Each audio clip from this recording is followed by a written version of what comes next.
Hello and welcome to Calm the Chaos at Home, where we help you decrease challenging behaviors so that you can increase connection, curiosity, and love right in your own home. So this is brought to you by Curiosity to You, which is a collaboration between myself, Barbara Avila, and Christy Preddy Franzak. So welcome, and we are very glad you're here.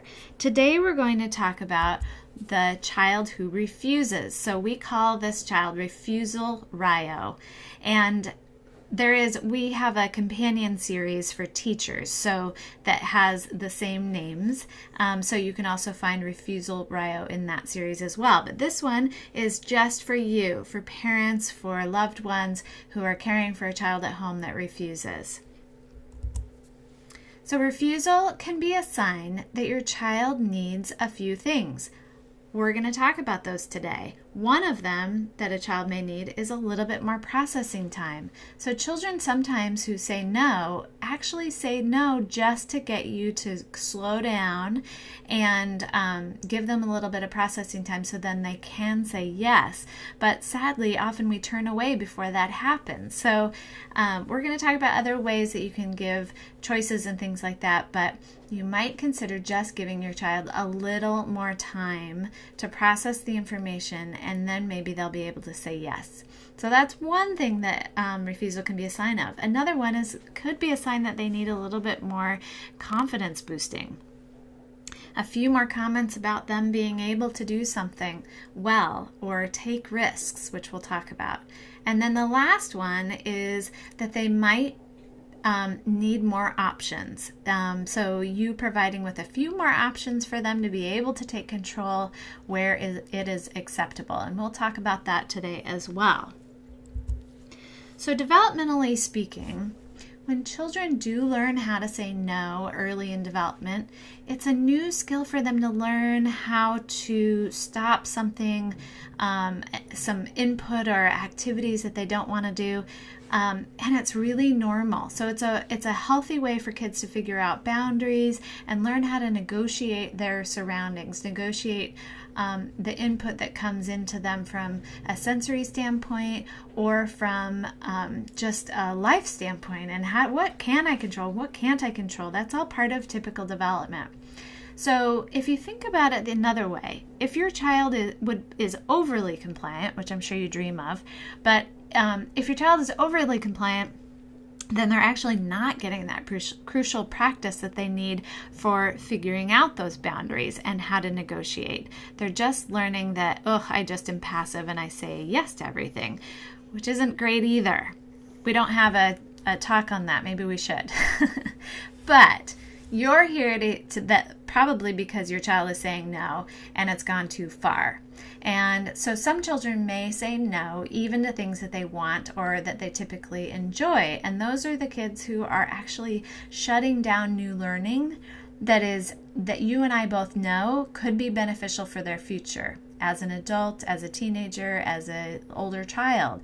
That right now, if they're saying no and it's happening too often, they're saying no to new learning. And that's a scary place to be and frustrating. So I am going to talk today about how to turn no into yes. And I'm going to walk you through slides that are going to tell you 10 steps that don't necessarily need to be taken in order, but they are 10 steps that need to be taken for you to guide your child to saying yes, making choices for themselves, and responding more positively in general. Step 1. Determine if there's a medical reason for the refusal. Children may say no because something's hurting, they're not feeling well. If you think about it, that happens for all of us. We start saying no more if we're not feeling good.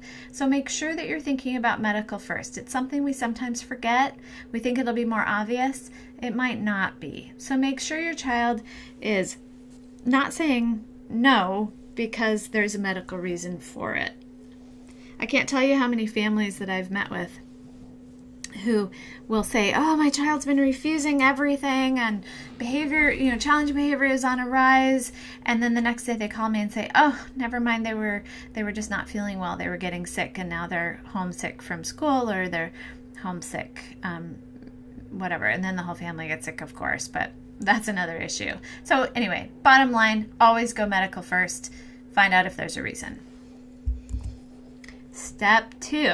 Okay, so you've decided it isn't a medical reason. Now, I want you to really think about chasing the why, which I borrow from Tina Bryson's work in The Whole Brain Child and No Drama Discipline. Take the time to observe and collect information as to why are they refusing. Is it because of anxiety about something that's going to happen? Is it that they need more processing time? Is it that they're just kind of playing around, taking control and seeing what it feels like? There might be certain times of the day that they say no a lot.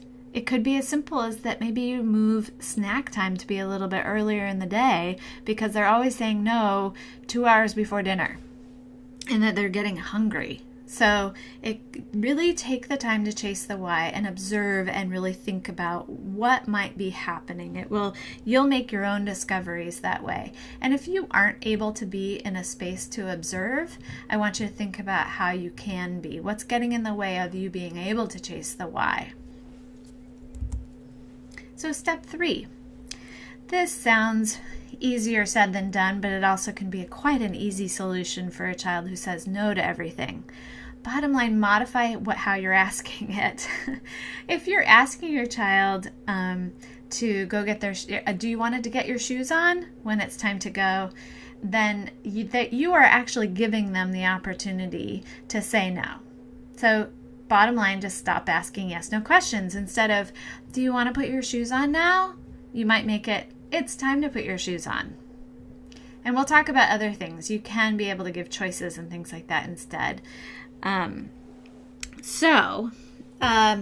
I want you to really think about stopping asking yes, no questions. This is so much easier for me to say than for you to put into action. I know, because you will find yourself all the time. As a nice, kind parent, you ask, do you want to do this? Do you want to do that? Do you want to do this? Or even my favorite is, it's time to put your shoes on. Okay? That's still a yes, no question. So just think about how you're communicating and what you're opening the door for. You might be opening the door for them to say no and not even realizing it.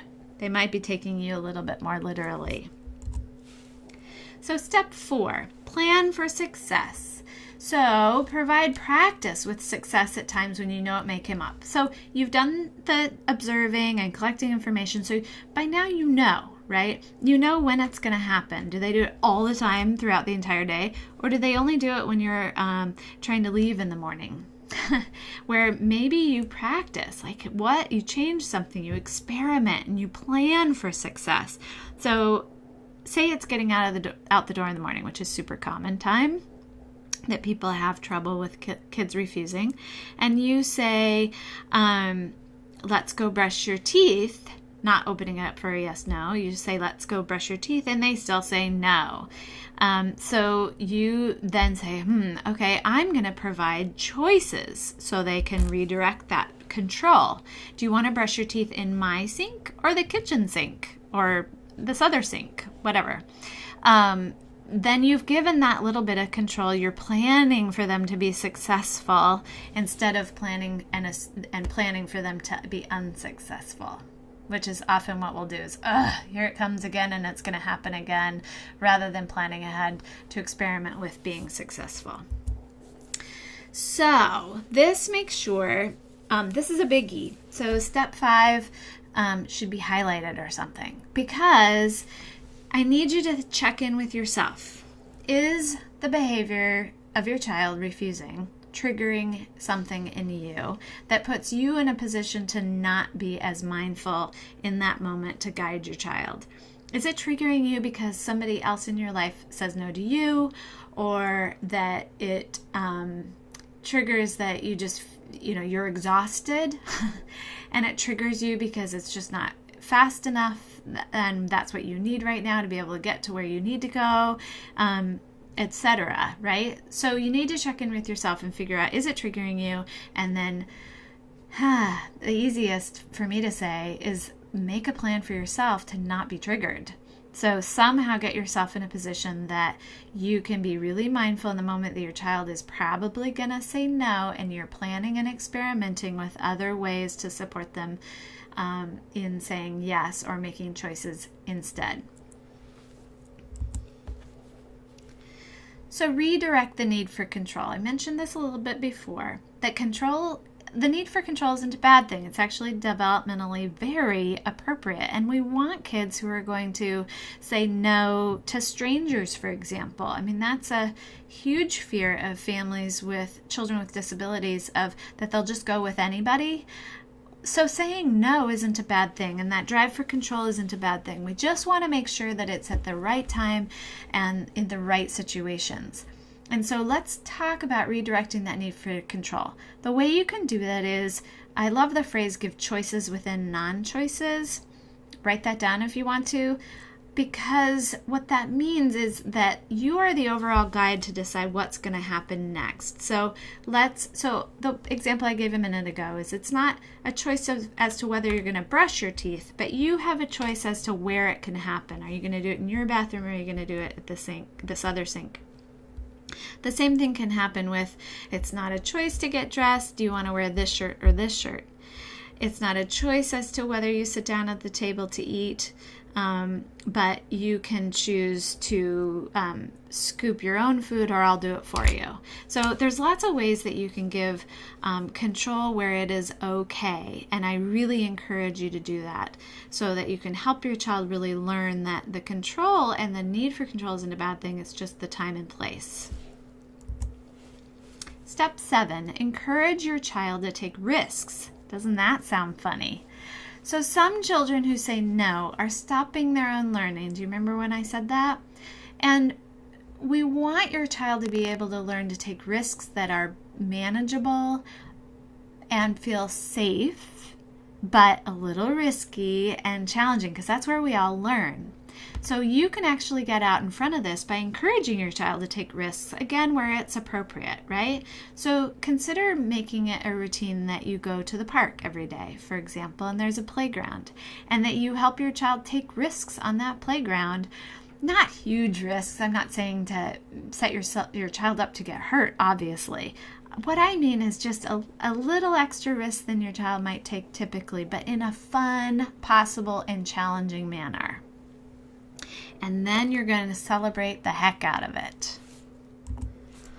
So I want you to review the successes of them taking risks and saying yes and making choices and having it work out well.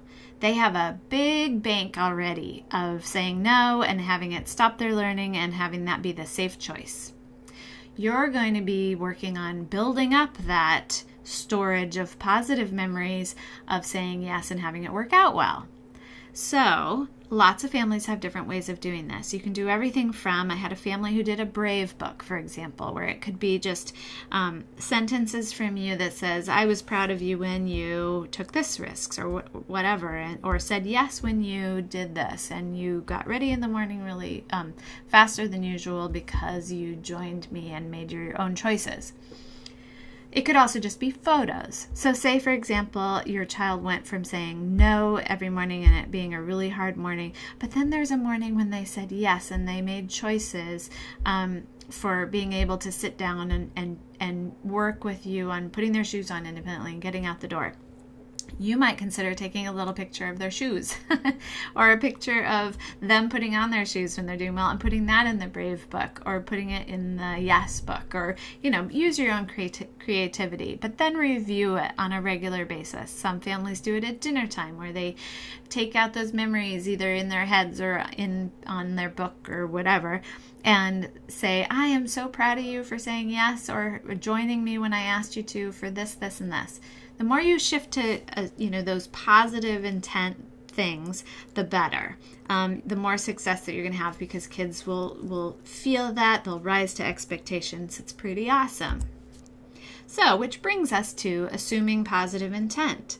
So the more that you can focus on the fact that your child does want to do these things and is saying no for a reason, the more you're going to have your child, again, rise to your expectations. The more that you assume they're not going to, and you get frustrated and that you aren't in the moment because you're getting triggered and just assuming negative intent, the more your child is also going to rise to those expectations, and you're not going to have change. So assume positive intent. Your child does want to, they just need your help. So one of those things, that is best for all kids is boosting confidence and to try again. Oh, oops, let's try that again, and I'm going to help you this time. You're really good at making your own choices. Here is a choice you can make today as to where you're going to do this or that, or how you're going to do it. So boosting confidence that they're good decision makers, that they are they're great helpers, they're etc. Those are all positive intent statements that I'd love for you to start making more and more of, because again, I'm going to say it again and again and again, children rise to your expectations. So there you go. I said it again. So make sure you set them high.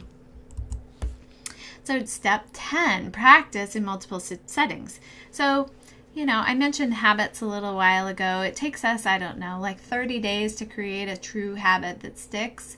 So same with your child. You're going to have to do this again and again and again. You're going to have to experiment, like I said, but you're also going to have to practice in multiple settings with multiple people, which brings me to considering sharing what works with others. So, there's other people in your child's life who know and love them. And so once you find out what works to help them say yes or make choices for themselves, share that with somebody else, whether it's your child's teacher, whether it's another co-parent, whether it is a grandparent. You can share this video tutorial with anybody. Like I mentioned earlier, there's also a series for teachers that you might want to share that has these same tips in it. But definitely share. Kids do better with consistency. Actually, there's lots of studies that show that the more consistent you are, the better that behavior will change. The more inconsistent you are, the crazy thing is it actually increases the behavior.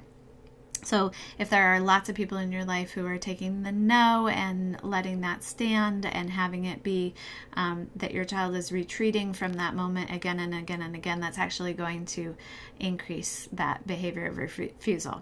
So include everybody, celebrate the practice and the successes, give processing time, and you will be on the road to more yeses and more appropriate control and choices. So thank you. This was Calm the Chaos at Home with Refusal Ryo. So we do have other kiddos in this parent series. Impulsive Ian, who's impulsive and how to handle that. Drop to the floor Daniel, a kiddo who drops to the floor, so similar to refusal but for other reasons potentially, drops to the floor and will not join you. And then the last one is Swearing Shane, so the kiddo who does a lot of swearing and you're trying to figure out how to stop them from swearing and use better alternatives. So all of these are brought to you by Curiosity to You, which is again a collaboration between myself, Barbara Avila, and Christy Preddy-Franzak. You can find more at curiositytoyou.com. Thank you for joining us. Take care, and here's to better days ahead.